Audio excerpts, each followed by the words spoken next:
Happy Thursday, everybody. Welcome into another edition of the Cory Sanding Show, coming to you live across the airways of YouTube, Facebook, X, and Instagram. I'm your host, yours truly. If you're just checking out the show for the first time, especially on YouTube, those of you that are on in the Twitter space, Facebook space, Instagram, I would recommend that you go there, subscribe to our YouTube channel, like the video if you end up enjoying it, comment to boost the algorithm, join in on the live chat, and of course, hit the bell button to be notified of when we drop our weekly or very weekly live content here on the Cory Sanding Show, brought to you by Sanding Media. Anyways, it's been a eventful week for yours truly.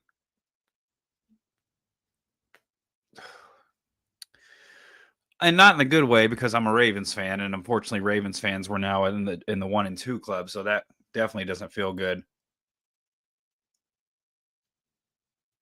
Pardon me as I puff on my fat bottom Betty. But we got a lot of content to cover today. We're going to get into the Ravens' plethora of issues that are plaguing them so far after following a second straight 1 and 2 start. Is John Harbaugh on the hot seat? Maybe he is. Who knows? Nnamdi Madubuike, obviously we did not get an update on his neck injury, so that obviously is becoming very concerning. D. Wade reacting, as many Heat fans and I guess reasonable people in general reacting to Rudy Gay claiming that the 2013 Grizzlies, had they not traded him, could beat that 2013 Heat. We'll get into his reaction. Obviously, making some quick Thursday night football picks before the game starts here in about 20 minutes, and then we'll get into our Mad Minute there at the end. But first, I've got to pay some bills, you all.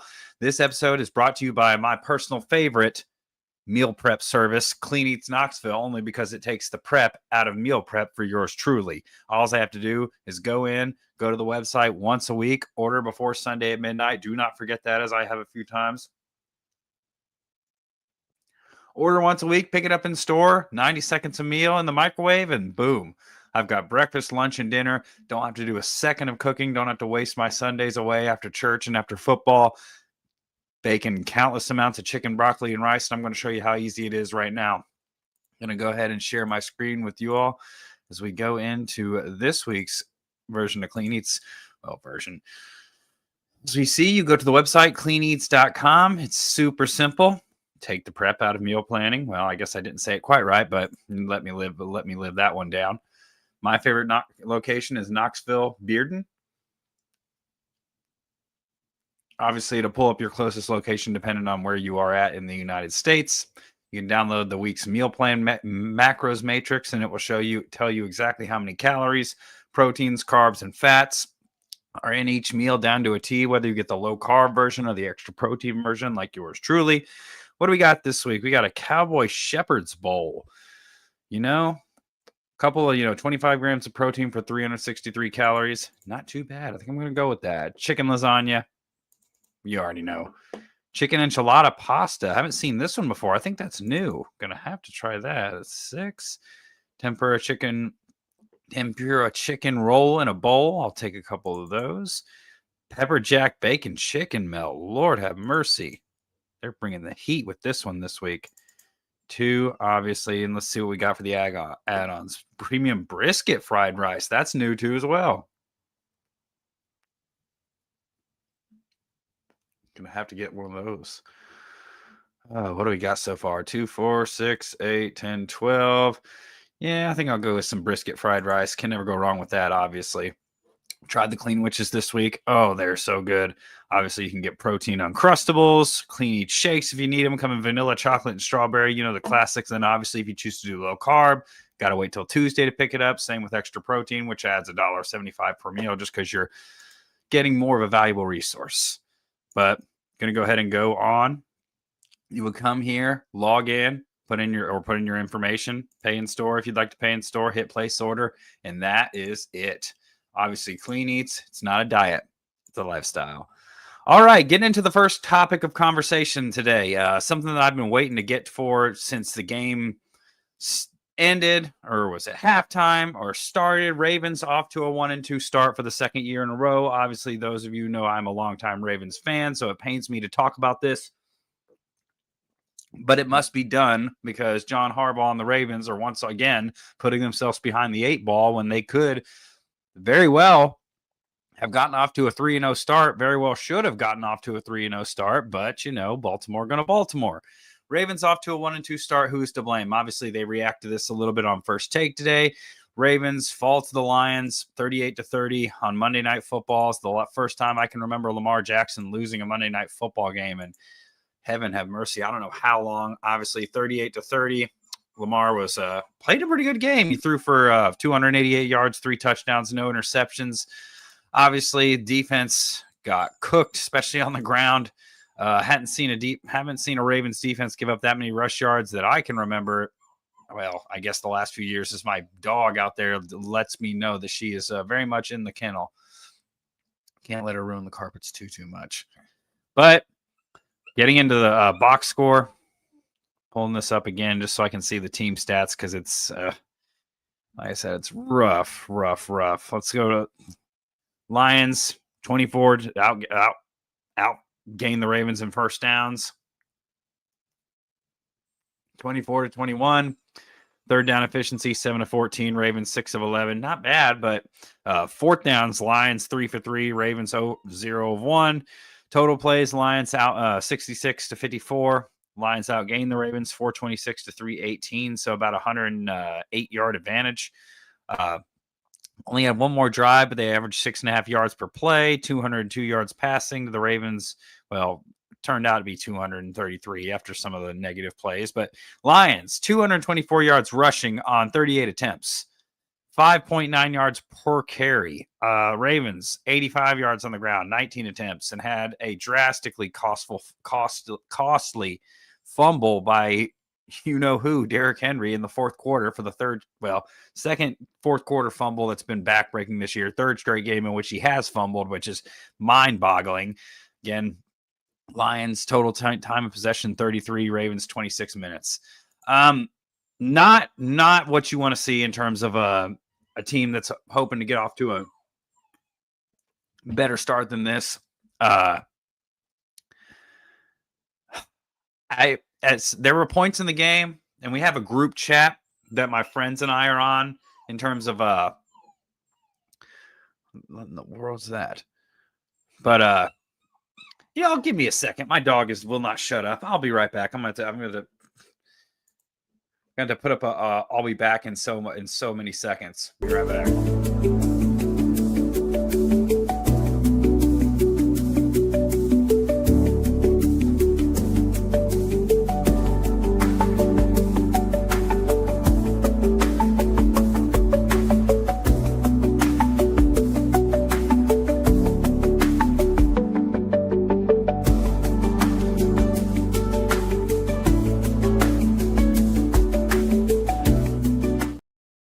All right, I'm back. Sorry for the brief delay. Dixie has now shut up and will not bother me anymore. Hopefully not. But back to the point at hand. Ravens, 1-2 start. Where do you begin? Breaking down the numbers. I'm going to go ahead and share my screen real quick. It's a lot of shades of last year because the Ravens defense has once again not getting it done. Through 3 weeks, this is where the Ravens rank in total defense. This is courtesy of @Jackson_Muse on X/Twitter. Offensively, you like what you see. Obviously, first in points. Maybe you like to be a little higher in yards. Been a little inconsistent against the Browns and against the Lions. But second in yards per play, 12th in passing yards, 12th in rushing yards. You'd like to see those go up with given how much talent is on that offense. But the offensive line has struggled. So we see a little decrease in that from last year, but on the right-hand side of the football of the screen, heaven help me. Second to last in points, last in yards, 25th in yards per play, 28th in passing yards, 30th, which is third to last in rushing yards per game. Will the real Baltimore Ravens please stand up? That's what I'm sitting here asking because there's a lot of money and a lot of talent on this offense spread out between 92, Nnamdi Madubuike, which obviously he's not playing right now. We'll get into that later. Roquan Smith, 2 years in a row, first team All-Pro. Second best linebacker probably in the league besides Fred Warner. Kyle Hamilton, the First $100 million safety in NFL history. Consecutive All-Pro selection, first team in 2023, second team last year, widely regarded as the best safety in all of football. A lot of money between those guys. And then you throw in first team All-Pro Marlon Humphrey, who's a veteran, one of the best cornerbacks in the league, especially in the slot. Nate Wiggins, who's a budding star at cornerback. You got Chidobe, let me say that right. Awuzie is your third corner right now while Jair Alexander tries to get healthy and make his way back to the football field. A lot of money on this defense and a lot of experience, and yet they never seem to be in the right position. They never seem to be communicating correctly or communicating throughout effectively to get everyone set before the play. And they're getting gashed on the ground. That's the most alarming thing. The Ravens usually have historically had a great run defense, at least when their secondary struggled last year, courtesy of the likes of Eddie Jackson, Marcus Williams. We won't get into that. And now they're getting gashed on the ground. Buffalo ran the ball effectively on them. Cleveland had its moments. And then the Lions just come in and take their lunch money on Monday Night Football in their house on the blackout game. I don't remember the last time the Ravens lost in all black. Yeah, I'd have to check, honestly, and I don't feel like checking because it's just going to bring up bad memories. But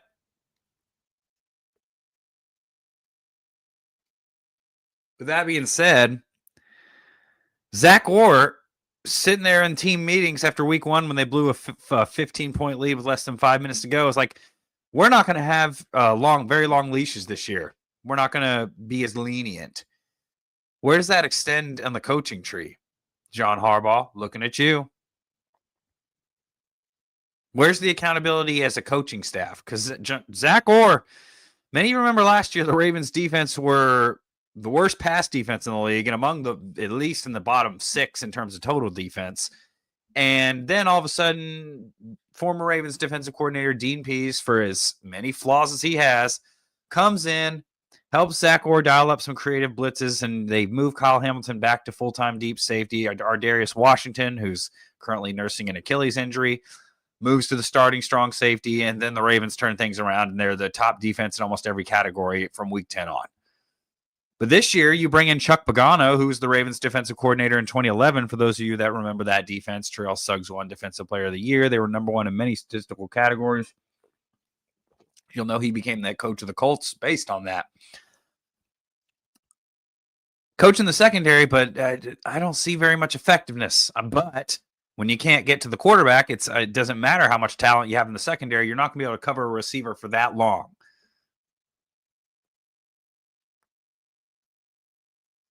And sorry, I have to smoke a cigar, which is my Fat Bottom Betty right here, my favorite, just to calm down and calm the nerves a little bit because this is just ridiculous. You're sitting here, Buffalo's 3-0. You're tied for last technically in the division if it wasn't for beating Cleveland once.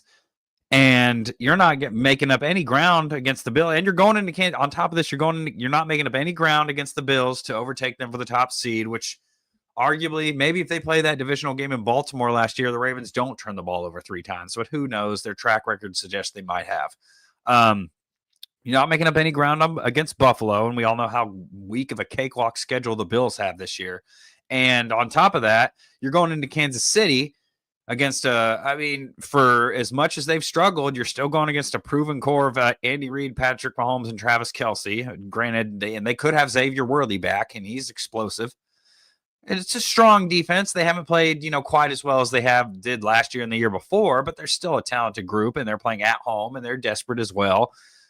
Even though a bunch of analysts pundits are still picking the Ravens to come away with that one. I don't know where they're coming up with that, but, we'll see if I pick the Ravens ahead of the weekend. A lot of it just goes back down to being prepared. And I got to be honest, I'm getting tired of a lot of these stale, old John Harbaugh answers. Lamar and the offense, for what it's worth, they wear their mistakes on their sleeve. They own up to it. Some people, the casual out there will say they don't. They obviously clearly don't watch. But they talked about this on First Take this morning. Is John Harbaugh now on the hot seat? Those of you that have paid close attention to the Ravens since they won the Super Bowl in 2012 would know that in 2018, John Harbaugh was on the hot seat. In fact, it was reported that he was going to be fired, and then Lamar Jackson took over for an injured Joe Flacco when the Ravens were 4-5. They made the playoffs, and the rest is history. And they keep wasting Lamar's prime years. Last year, Derrick Henry rushes for 1,900 yards. Doesn't look like he's on the pace for that this year. And he's had fumbling issues. Lamar, granted, he's on pace again for a terrific season. We'll get into that here in a second, but a prime opportunity wasted. 2023, prime opportunity wasted. You get home field advantage. Lamar wins MVP second time and almost unanimous for the second time. You have the top defense, the top offense. You have home field advantage, and you let the 11-6 Kansas City Chiefs come in and beat you 17-10 in your house. What in the hell? Go to 2019. You let the 6th seed Tennessee Titans, led by current Ravens running back Derrick Henry, come in and take your lunch money as a 6th seed, and you were 14-2 that season and hadn't lost a game, particularly at home, since September. And the Ravens had some pretty good teams post Super Bowl run. 2014, 2 14-point leads at Foxborough, bad secondary, gave them both up. And then 3 years in a row, you miss the postseason because you find a way to lose in the final game instead of going 10-6, making the playoffs. You let Tyler Boyd and Andy Dalton, of all people, in 2017, get behind the defense from 4th and 13 at midfield and score a touchdown with less than 30 seconds to go. We talk about Lamar Jackson's playoff record all the time. 3-5. He wears it on his sleeve. He's the player, obviously. John Harbaugh is 4-7 since winning the Super Bowl. Only one AFC Championship game appearance, and they lost that game at home to a team that they were better than.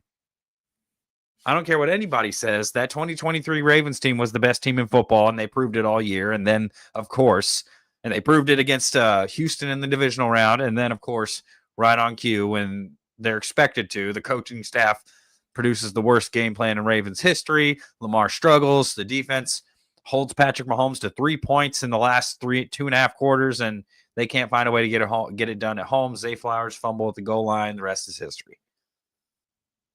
John Harbaugh has not been that guy for, it's almost unanimous now that everyone, football casuals and pundits alike, think Jim Harbaugh's the better coach when Jim Harbaugh has not beat John Harbaugh one time, and they've played 3 times, including a loss last year and including a loss in the Super Bowl in New Orleans back in 2012. But John Harbaugh is a surefire Hall of Famer. John Harbaugh is one of the best coaches in the league, second longest tenure behind Mike Tomlin, but Ravens fans might be running into the same issues they're running into Pittsburgh. Maybe he's just wore out his welcome. Because a lot of this, the players trust me, the players have made mistakes. I get it. Unforced turnovers. Can't help that. But when it comes to discipline, like the unforgivable penalties in these games, not holding on to the ball. I know it comes down to it. The players have to make the plays, but a lot of it goes down to preparation. And John Harbaugh just has not seemed to have had this team prepared when it matters most. And this same trend is carried over into what we consider in Ravens Nation, at least, a make or break year. This team will be very different next year. They'll still have some key pieces there, but a lot of these guys are going to be gone, and it's going to be a clean slate. So that's what they were talking about on First Take today. We're going to watch the clip of Marcus Spears, what he had to say, and then react to it on the other side. See what Swagoo had to say about the Ravens players sharing the blame. Go ahead and share my screen here. We're going to get into it, and we'll see what we will react on the other side. In Buffalo, in the playoff game. Right. He have nothing to do with that. Mark Andrews dropped a 2-point conversion. Exactly. So again, we love these coaches when it works out. John Harbaugh has took chances on 4th downs to give his teams opportunities to win. If he doesn't do it, people gonna want him fired for that. He's had to revamp defenses. Coordinators have moved on, and he still remained relevant as a team. This team in the regular season has been one of the best teams over the last 5 years as anybody. That got a lot to do with your coaching. it might have a lot to do with your coaching, but at the end of the day, the Ravens are an organization based on that pride themselves on championships, and he hasn't gotten it done in more than a decade. So, and I get it that the playoffs matter, and we obviously get to that point of the season and we clear the records and everything starts over. But if you told me that John Harbaugh was going to be the head coach of this football team at the beginning of the season, you like your chances to have an opportunity to win something big. Now, I get it. You have to figure out a way to not be this bad on defense. You have to figure out a way in playoff games to not only get Derrick Henry more touches, but for him to be more effective. Because I'm still reeling from the AFC Championship game against Kansas City when they refused to give him the ball. Now, if you would have asked me if John Harbaugh needed to get fired after that game, I'd say, hell yeah. Because he didn't go up there and tell his offensive coordinator, Todd Monken, you have lost your mind if this dude don't have more than what was it? 8 carries. Was it 8 in the game? 12. It was And 8. then, and I get it that he's fumbled in the first 3 games. I'm getting off on a tangent because this is the validity that some people are giving to this conversation. I think Swagoo's a little confused there. I mean, he does a great job, and I have all the love and respect in the world for him. But Derrick Henry wasn't on the Ravens in 2023. They tried to trade for him earlier at the trade deadline, but the Titans owner refused and lost him for nothing practically a few months later, and they did lose him for nothing in free agency. Man, what? I don't think they would have forgotten to run the ball. Well, I can't say that entirely. They would have definitely had more than 6 carries had Derrick Henry been in the backfield, but obviously they forgotten to run the ball with him more times than enough lately, so who knows. But just for the record, Derrick Henry was not in Baltimore in 2023. If he was, I think we would have had a different story. I'm saying it should not happen. This should not be a conversation about John Harbaugh. But the issue is, again, as much credit as we're giving Detroit for what they've done, they had 12 in that game. They had 12 carries in the Detroit Lions game. Yeah. There was never a point in time where you should have felt pressure not to give this man the football. So there are these moments during his tenure recently with a team that we consider to be very, very good, that he's dropped the ball on getting what needs to be done at that point in time. But I will not have a conversation about John Harbaugh reaching his ceiling with the Baltimore Ravens. And they're going to make the playoffs this year again. Trust me when I say that. And they're going to be a formidable team when they get in the playoffs. And the players have to come through, not John Harbaugh coaching. I mean, he makes some good points on both sides of the argument. The players do have to come through. It ultimately is the players' job to get it done because they're on the field. But when it's this long, this drawn out of an issue, which has honestly gone back to when 2014, when they were playing at Foxborough and they had a 14-0 lead that they let evaporate away. And then they had a 28-14 lead in the fourth quarter that they let evaporate away, and they didn't execute down the stretch where they still had chances to win that game. It's been their MO. They'll win a playoff game, but they have not won multiple in a very long time. They haven't. They got to the AFC Championship game in 2023 because they had a first-round bye and they beat Houston. They kicked their ass, but at the same time, what are we talking about here when that team should have probably won it all? I don't know. But with that being said, we got roughly, let's see. Well, it actually already started, so I'm a little bit late with making my pick for this tonight's game. But obviously, I think those of you that know me know that I'm going to go with the Seattle Seahawks. I think Mike McDonald's defense will come up big and make big plays at big moments. Not to say that, Arizona won't put up some points at home, but I'm going to go with the Seahawks. Seahawks are 2-1. They're 1-0 on the road. Arizona's 2-1. They're 1-0 at home, but we all know I have no faith in Arizona to get this one done. Seattle has someone who very well could have been the Ravens head coach right now had they decided to move on from John Harbaugh in 2023. Mike McDonald, we all miss his defense right now. But getting back to the Ravens, going to share some more statistical facts that just make you mind boggle me even more when I look at their record and I look at the divisional standings because of how great number 8 has once again been. This is from Sarah Ellison of the Ravens Vault. Used to work for the Ravens for a long time. Lamar Jackson in 2025, 9 passing touchdowns, number 1. 0 interceptions, tied with number 1 in the league. 9.6 yards per pass, number 1 in yards per pass. So he's not just dinking and dunking. 141.8 passer rating, a key word. 158.3 is perfect. That's 141.8 through 3 games. Number 1 by far. All other QBs that have done that have been 9 passing touchdowns and 0 interceptions through 3 games, have been 3-0. Except for the 2025 Ravens, because they have the last ranked defense and they're letting phenomenal play go to waste. As we look at the graphic from CBS Sports right here, we got Peyton Manning in 2013. We all remember 7 of those came against the Ravens in week 1, 3-0. 2015 Aaron Rodgers, another one of his crazy uber efficient seasons, 3-0. 2015 Tom Brady, 3-0. 18 Patrick Mahomes, remember when he threw 50 touchdowns, 3-0. Next year, did it once again, 9 touchdowns through the first 3 games, 3-0. 2020 Aaron Rodgers, 3-0. 2020 Patrick Mahomes, 3-0. Lamar Jackson is sitting here at 1-2 because of the worst defense in all of football. Not to say that he couldn't have made more plays in some of those games, but if you sit there and say Lamar's the reason that they lost any of them, you're just out of your mind. Those of you who know me know that I'm a big, staunch Lamar supporter, and I will never jump off that ship. We've talked on Instagram and DMs many times. He's actually shared many of my pictures that I actually used to do for Era 8 Apparel, and he obviously shared my engagement post in July, and that meant a lot to me. So those of you that don't like it, fuck off. I really don't give a shit. Hate to be so vulgar, but fuck off. Those of you that know me know that September 25th actually is a significant day in my life. The reason being is because September 25th, now that we're going back, this is 18 years ago today. Wow.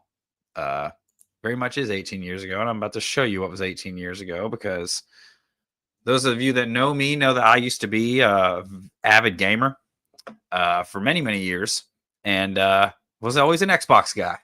Always was an Xbox guy, because PlayStation sucks, and that's that. I think it's statistically, factually proven, and those of you that disagree can just go cry about it somewhere else. But 18 years ago today, the greatest game in the history of games was released.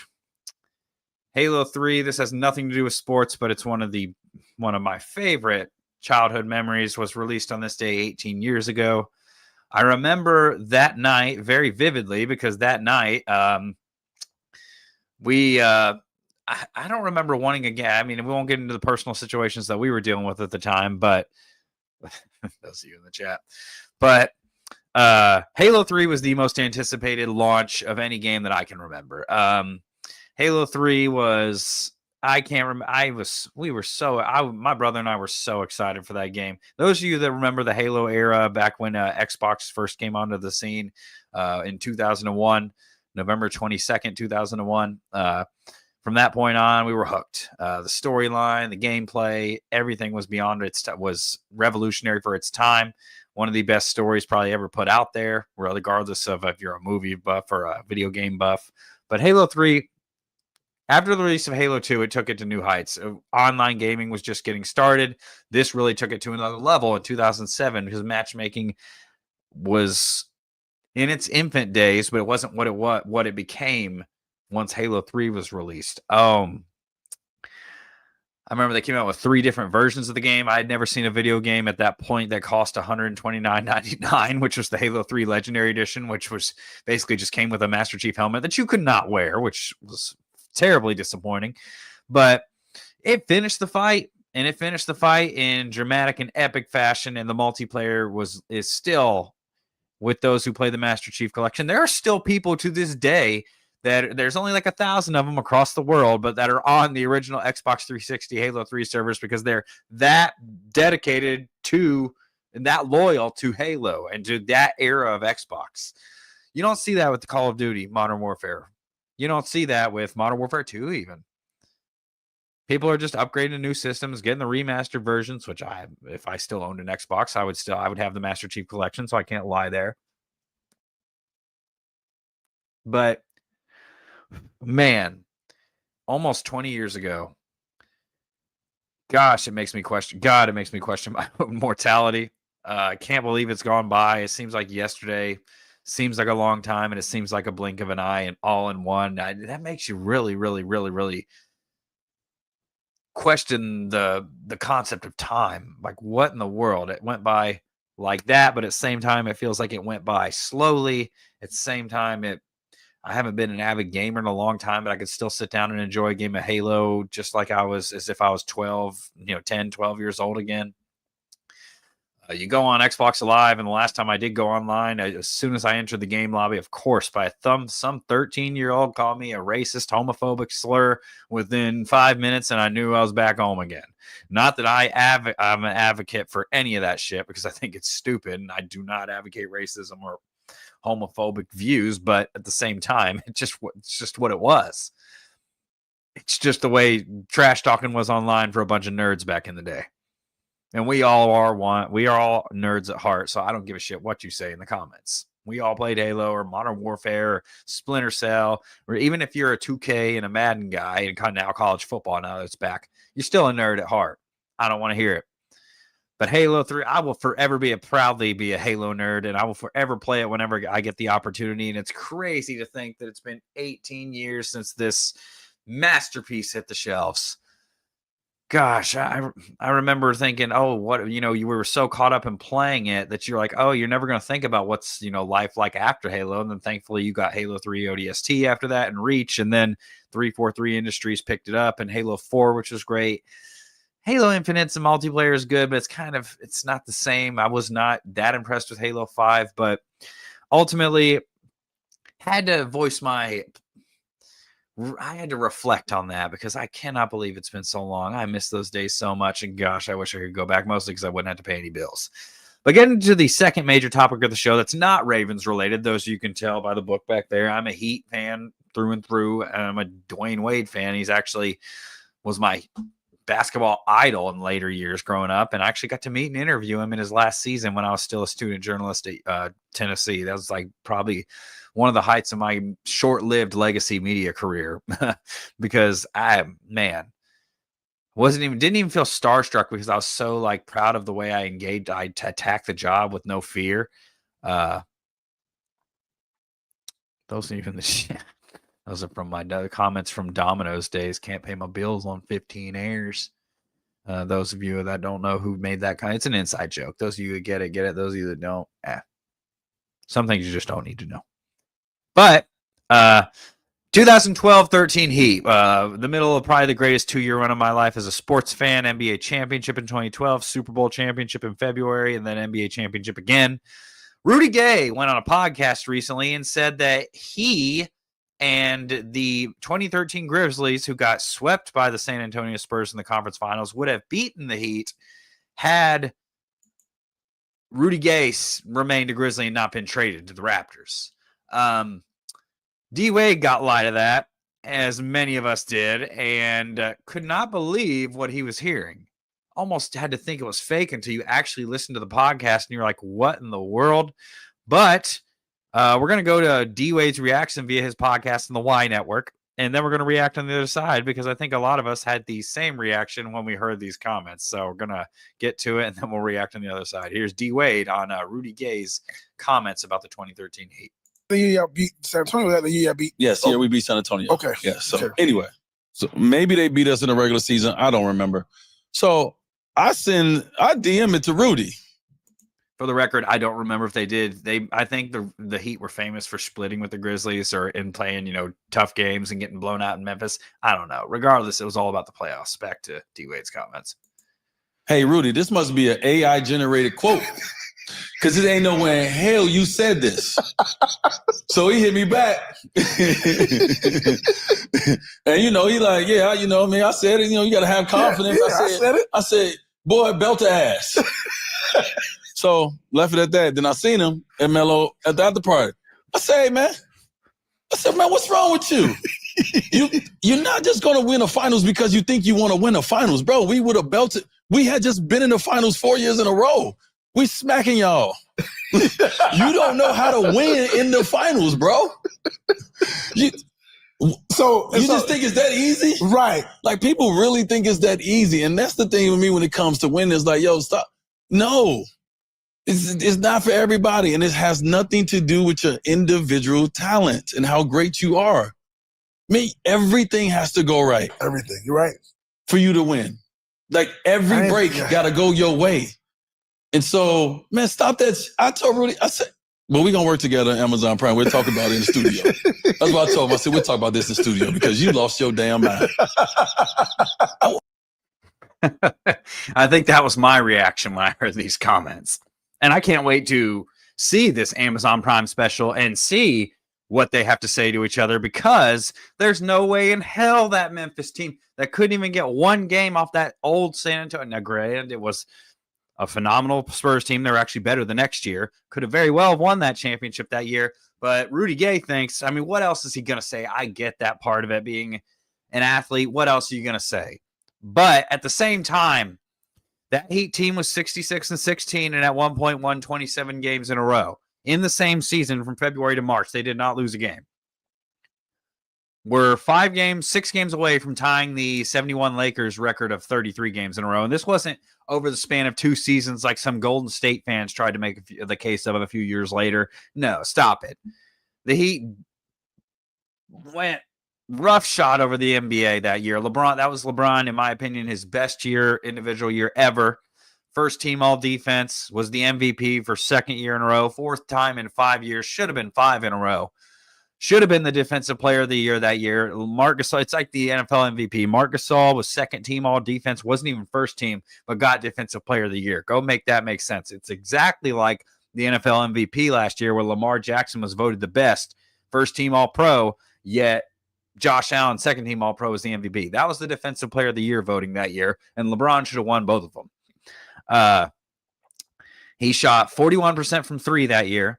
He shot 56 or 57% from the field, and I believe 77, 78% from the free throw line, which is arguably the highest LeBron's ever got.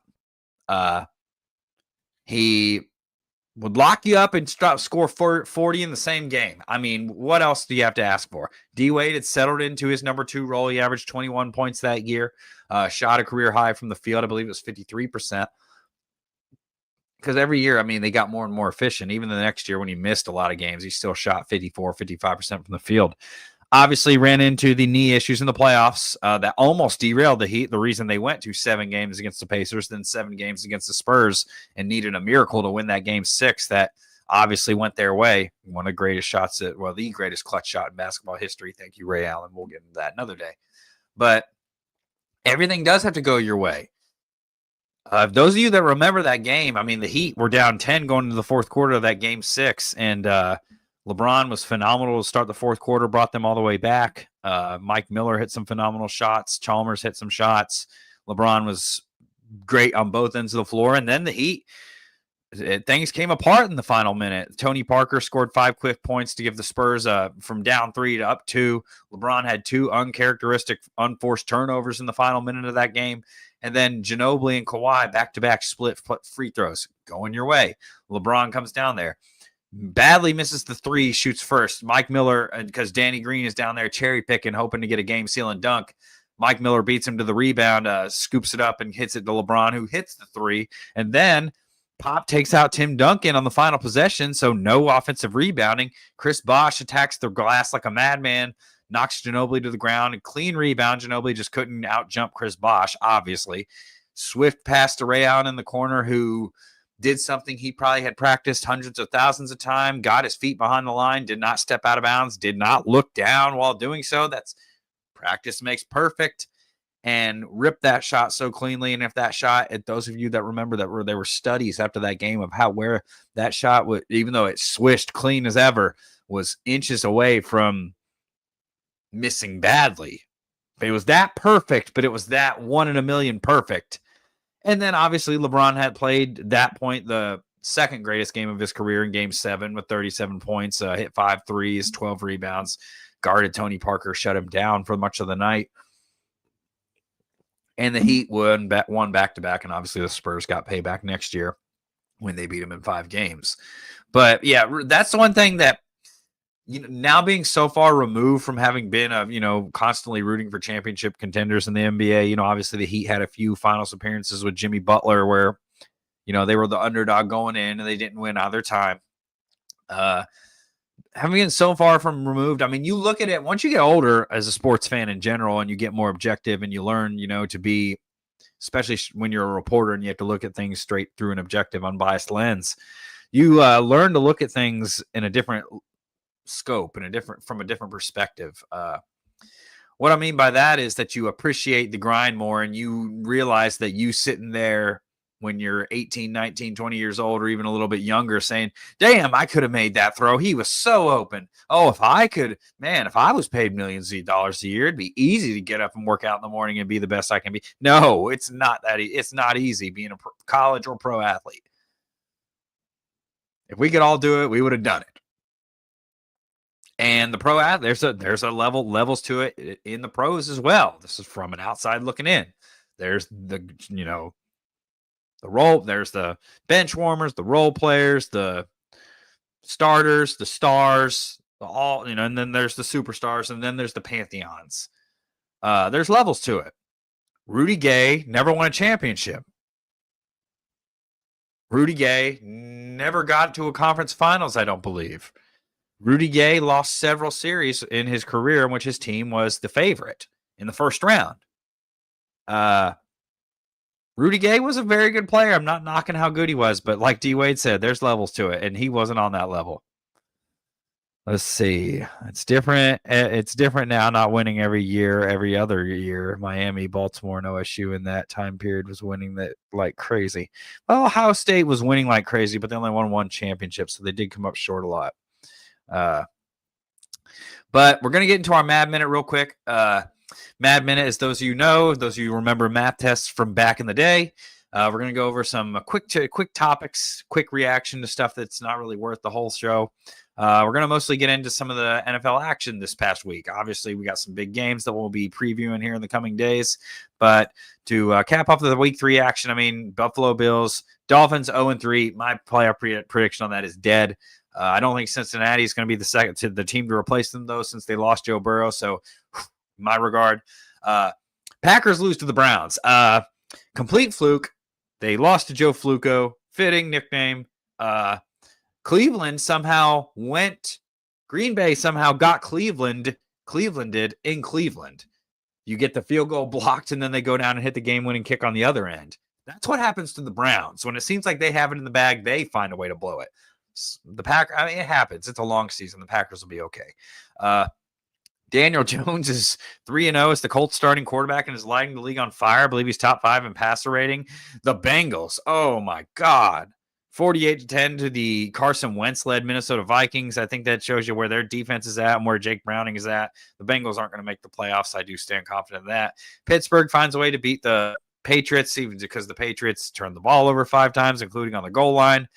Eagles find a way to beat the Rams. They're now 3-0. Could be going back to the Super Bowl. Rams visit Baltimore in a couple weeks. Just unlucky break. Rams going for a game-winning kick. The Eagles block it and run it back, and that was that. Everything doesn't go your way. Buccaneers 3-0. The Falcons shut out 30-0 to the Bryce Young-led Panthers.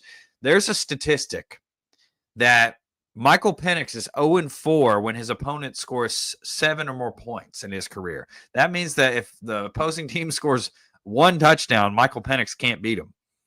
And that was an ass whooping. And I'm sorry, the Panthers are not good. That was as shocking of a loss as I saw all weekend. Lord have mercy. And now they're 1-2 chasing the Bucks, and they have a chance to I'm still going down with the ship and picking the Falcons to win that division, but it ain't looking good right now. Much like it ain't looking good for my Ravens. Texans 0-3. Jaguars win 17-10 at home. Trevor Lawrence throws for 222 yards and a pick, but they find a way to win, squeak by. Chargers 3-0, lighting the world on fire with Justin Herbert, 28-47 for 300 yards and a touchdown, beating the Broncos at home. Broncos now 1-2 as well. Looks like the AFC West could come down to if the Chargers choke away this 3-0, to 1-2 advantage. Who knows what happens with the Chiefs? They play the Ravens this weekend. Saints, lose 44-13 to the Seahawks. The Saints are a dumpster fire. They're not going anywhere. Alvin Kamara only had 42 yards on 18 carries, and that's not very good. Bears find a way to beat the Cowboys at home. We all know how bad the Cowboys defense is. It's on par with the Ravens. 49ers are 3-0. Nice. Good for Kyle Shanahan and Fred Warner. And then the Chiefs obviously get their first win of the season, beating the now Jackson Dart-led New York Giants after that loss, 22-9. So a lot of good games this weekend. We'll see what happens with the Ravens. Obviously, they've got a lot of work to do. They could very well be 1-3. So could the Kansas City Chiefs, which either way, it's going to be mind-boggling to hear that. But thank you all for tuning into the show. As I said before, check out Clean Eats Knoxville, cleaneats.com. Subscribe to the YouTube channel, like the video, comment to boost the algorithm, and make sure you hit that bell button to get our live content when we drop it multiple days a week. We're going to be having some announcements coming up soon, even more, including more merchandise-related announcements. Those of you that tuned in, thank you so much. I'll catch you all in the next edition of the show tomorrow night. And until then, enjoy the rest of your evening. Have a good one. Peace.